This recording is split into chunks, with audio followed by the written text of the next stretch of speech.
protection de l'enfance dans les conflits armés est l'une des priorités de la politique étrangère de la France en matière de droits de l'homme. Alors pourquoi ?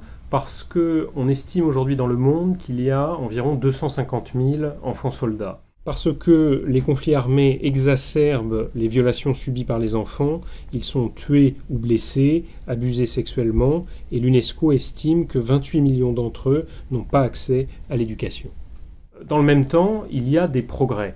On est sur une tendance favorable d'environ 10 000 libérations d'enfants chaque année. C'est pourquoi la communauté internationale s'est fixée comme objectif, dans les 25 prochaines années, de parvenir à l'éradication du fléau des enfants soldats. C'est un objectif ambitieux, mais réaliste.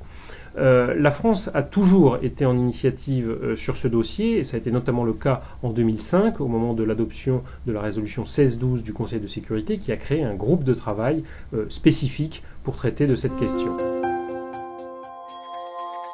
Il est chargé de faire des recommandations au Conseil de sécurité et aux parties au conflit, de manière à ce que celles-ci soient non seulement conscientes, prennent conscience des violations qu'elles commettent, mais également y mettent un terme le plus rapidement possible, d'une part parce que c'est leur intérêt d'être délistés, de sortir de l'agenda du Conseil de sécurité, c'est une question de légitimité politique pour elles, et d'autre part parce que ce listage peut conduire, si elles persistent à commettre ces violations, à des sanctions. C'est un effort des Nations Unies dans leur ensemble, pas seulement du Conseil de sécurité. Le secrétaire général a nommé un représentant spécial pour la protection de l'enfance dans les conflits armés, donc il s'agit aujourd'hui de Madame Coomaraswamy, qui est en quelque sorte l'avocat des enfants à travers le monde.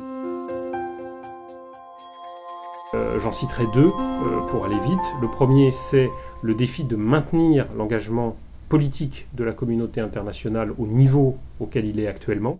Le deuxième, c'est faire face au manque de ressources de l'UNICEF pour la mise en place de ces programmes de réintégration. C'est difficile dans le contexte de crise économique et financière que nous connaissons actuellement, mais cela doit rester un des impératifs de la communauté internationale.